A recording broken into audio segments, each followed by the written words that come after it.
Ah, no, tengo que compartir mi pantalla porque si no ustedes no van a ver lo que yo estoy viendo.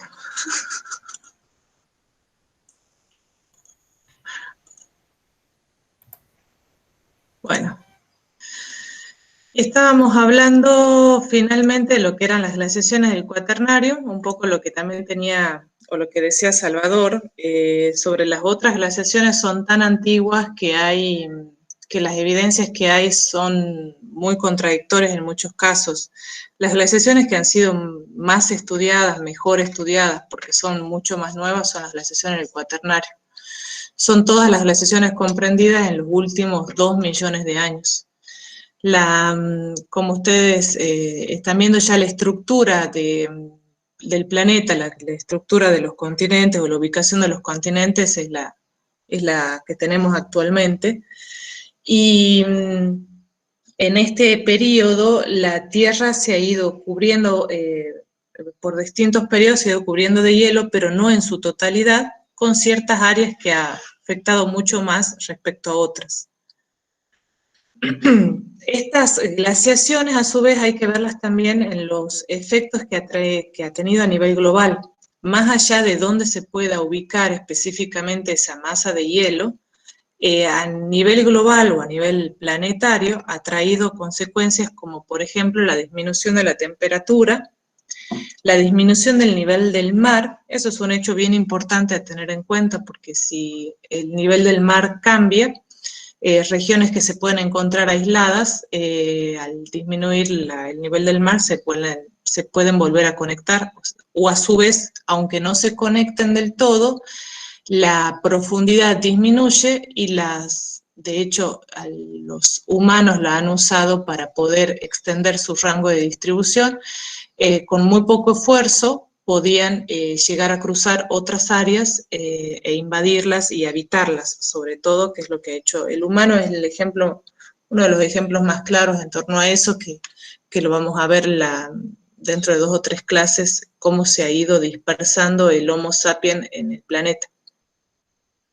La circulación de los vientos también y las corrientes marinas se han visto muy afectadas por las glaciaciones, y también a nivel de tanto latitudinal, pero sobre todo altitudinalmente, el efecto de las glaciaciones ha sido distinto. Y lo vamos a ver con las próximas diapositivas.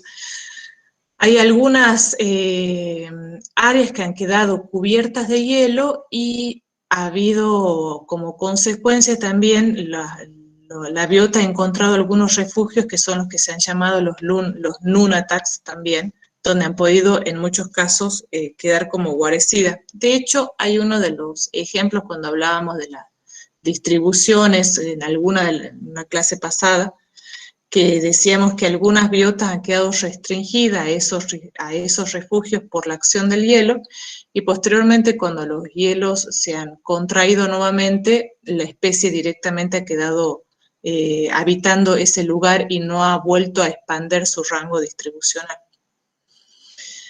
Y en las zonas alejadas de estos hielos, específicamente de las grandes masas de hielo, ha habido una enorme disminución de las precipitaciones, y eso ha traído como consecuencia una aridización. Eso, una de las cosas más documentadas que hay es lo que ha pasado en la selva de Amazonía, cómo los periodos glaciares han afectado la humedad de la selva, y la selva ha quedado formada o ha quedado conformada en distintos parches. Y a su vez se habló, también hubo una hipótesis que estuvo dando vueltas, de hecho al día de hoy se la sigue mencionando cuando uno habla sobre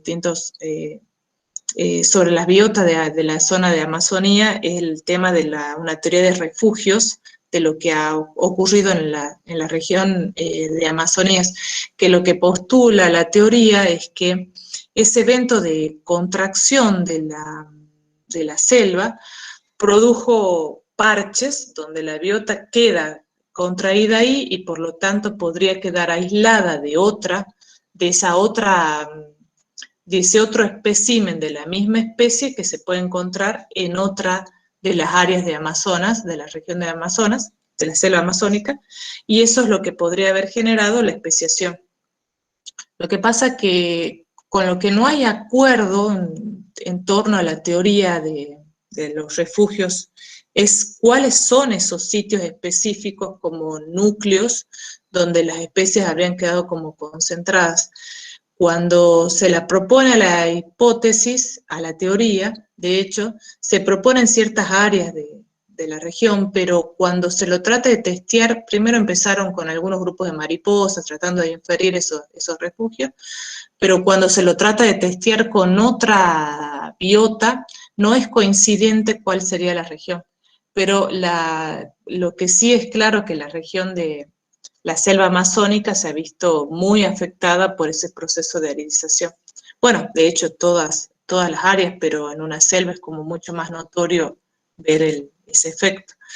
Lo que yo les decía también es el cambio en el nivel del mar, que el nivel del mar pueda disminuir 100 metros, de 100 a 160 metros, es mucho.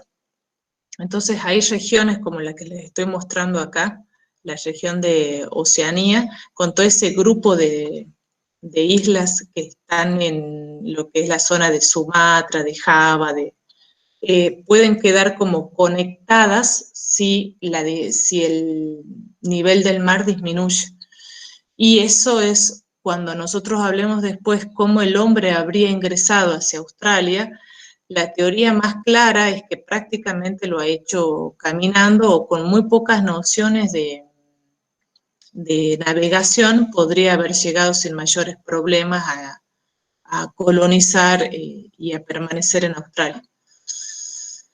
¿Qué pasa a nivel altitudinal? Yo acá les estoy mostrando dos gráficos de cómo, esta es una región de Colombia, cómo serían los distintos pisos altitudinales de vegetación y cuál sería la región cubierta de hielo al día de hoy. La región cubierta de hielo estaría más o menos situado arriba de los 4.500 metros, por encima a su vez hasta los 5.500 más o menos su pico. En un periodo glaciar, en los periodos glaciares, esta región de hielo habría estado mucho más extendida, o sea, llegando mucho más abajo, a la altura más o menos de los 3.500 metros. Sobre el nivel del mar ya estaría una región cubierta de hielo. A su vez también lo que es la ecorregión del páramo, también, ay, no está mi mouse, acá está. De la región del páramo, es una región que, o sea, al ser el páramo es como mucho más árido, sería una región mucho más extensa en un periodo, en un periodo glaciar respecto a un periodo al actual, que es un periodo interglacial, ¿no? Entonces, esas son cosas también para comparar. También está acá un gráfico de cómo se comportaría lo que son los bosques andinos. Los bosques andinos son más extensos actualmente de lo que habrían sido en épocas glaciares y a su vez estarían ubicados mucho más bajos altitudinalmente. Eso es una de las cosas que también solemos preguntar en algunos de los exámenes, es cómo se puede evidenciar o cómo ha afectado las glaciaciones del hemisferio sur, las glaciaciones del cuaternario, ya que el hemisferio sur no ha quedado cubierto de nieve. Siempre preguntamos, bueno, ¿de qué manera ha afectado a la región estos periodos? Y bueno, claramente son estas ecorregiones. Hay ecorregiones que son más propicias en periodo húmedo, como son las ecorregiones de bosque, siempre van a poder lograr extender su rango distribucional, y cuando el periodo es mucho más seco, mucho de mayor desertización, el bosque se va a retraer y van a ganar terreno otras ecorregiones, como puede ser la ecorregión del páramo. Acá también les muestro comparativamente lo que serían, cómo se verían, ay, se me ha ido la palabra, solo tengo ecorregión en este momento, por favor. Bueno, no son ecorregiones, Eso, son las Eh, zonas de vegetación. Son sí, biomas. las biomas, gracias, Norberto, gracias. Eso quiere decir la palabra bioma. Bueno, los biomas.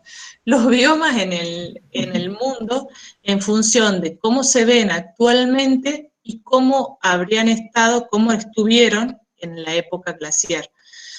Como ustedes pueden ver, en la época glaciar, en el periodo en el máximo glaciar que tuvimos, la región del hemisferio norte, todo lo que es el hemisferio norte ha quedado mucho más cubierto de hielo, y los biomas que más abundan en esta época son los desérticos, como puede ser este bioma que estoy señalando aquí, ¿sí? Muy distinto a lo que uno puede encontrar en un periodo actual con los bosques de coníferas mucho más amplios y extendidos en lo que es la actualidad. Lo mismo si ustedes se fijan en lo que es la región de Amazonía, que estamos hablando de una selva, en periodos glaciares, estaba mucho más retraída de lo que se puede ver actualmente, hasta que la terminamos de quemar, creo, y bueno, y ahí queda mucho más retraída. Lo mismo está pasando en lo que es África.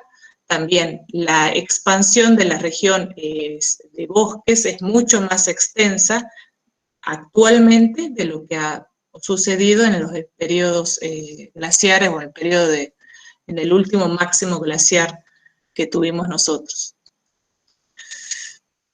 Las respuestas biogeográficas a estos ciclos pleistocénicos pueden ser tanto en los cambios en la ubicación de los hábitats, lo que estábamos hablando para la flora puede extender su rango distribucional o puede, están mis gatos con hambre, parece, de darles de comer. Hay un cambio hay algunos biomas que pueden verse favorecidos en un periodo desértico, entonces ampliar su rango distribucional, como también puede haber una retracción de los otros biomas más adaptados a épocas más húmedas. A su vez también lo que les decía y lo que hemos visto en la diapositiva anterior respecto a los cambios latitudinales también, hacia arriba, en la medida que se incrementa la altitud, también se observa lo mismo con respecto a los biomas y a la desertización o no. Eso también permite o termina provocando tanto una dispersión para algunas biotas como un aislamiento para otros. Lo que también ese aislamiento puede traer como consecuencia es una especiación, o también se pueden establecer rutas de dispersión. Todo depende de qué organismo estamos hablando y, bueno, y por supuesto, en qué periodo estamos también teniendo en cuenta el organismo y su expansión o no. Otro de los puntos importantes que también incluimos en esta clase son las corrientes marinas, que la verdad que son un fenómeno que a veces uno, como está a veces en el continente, no los tiene muy en cuenta, pero las corrientes marinas son grandes reguladores del clima a nivel mundial también. Y están definidas como unas masas de aguas que avanzan en lo que son las cuencas oceánicas y están creando enormes remolinos con movimientos circulares por miles de kilómetros. Nosotros ahora estamos trabajando con una especie de la Antártida, es una ave pelágica, gigante, enorme, y una de las cosas cuando estábamos tratando de hacer unos modelos de nicho para poder inferir cuál es tanto su rango de distribución o cómo se va a ver afectado con el cambio climático, una de las cosas que más tenemos en cuenta son las corrientes marinas en las que se ve sujeto. ¿Por qué? Las corrientes marinas ponen a disposición la fauna que puede tener el mar. Si este bicho se alimenta de krill o no, el hecho de que haya grandes movimientos de agua va a poner en ciertos lugares, ciertos bordes de estas corrientes marinas, va a poner a disposición mayor cantidad de organismos para la alimentación de estas aves. Entonces es un claro ejemplo de dónde se las puede encontrar, y cuando uno piensa en una variable que la va a afectar al organismo, hay que tenerlos en cuenta. Las corrientes marinas que las provoca. el viento, la fricción del viento es un evento sumamente importante, la gravedad, son otras cosas que terminan afectando a las corrientes marinas, el gradiente de presión, la rotación de la Tierra, que es la fuerza de Coriolis, que eso también es una de las cosas que más se discute en torno a lo que provoca las corrientes marinas. Y a su vez también la interferencia de los continentes, que era lo que yo les decía, en las corrientes marinas no van a ser las mismas si las masas continentales están agrupadas entre sí o si están separadas. Las corrientes a su vez pueden ser cálidas, son los flujos de zonas superficiales que tienen su origen en las aguas cálidas de las zonas intertropicales y se dirigen a partir de las costas orientales de los continentes hacia las latitudes medias y altas. Las corrientes cálidas que más conocemos nosotros son las corrientes del Golfo, la de Kuroshio o la corriente de Japón. En general, la que más nosotros acá conocemos es la del Golfo. Hay muchas de estas corrientes marinas que también son las corrientes frías, que son las que se originan en las grandes profundidades de las latitudes medias y altas, en las costas occidentales de los continentes, mayormente en las costas occidentales, lo cual no quiere decir que solamente ahí, y se dirigen hacia el este debido al movimiento de rotación de la Tierra.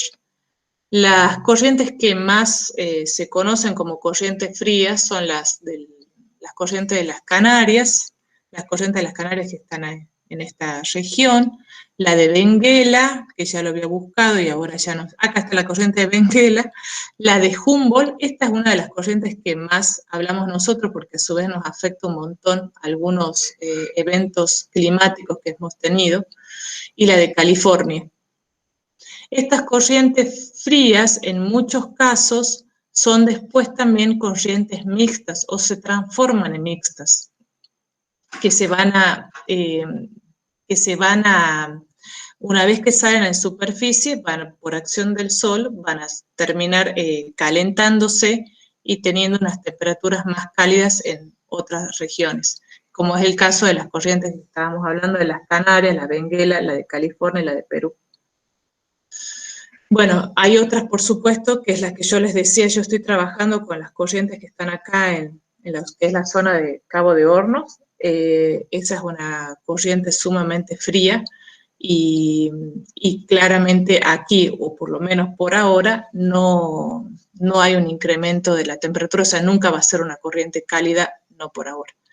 De todas formas, una de las cosas que nosotros estábamos evaluando en este análisis es que los cambios de temperatura a nivel global sí van a afectar claramente la distribución de este organismo.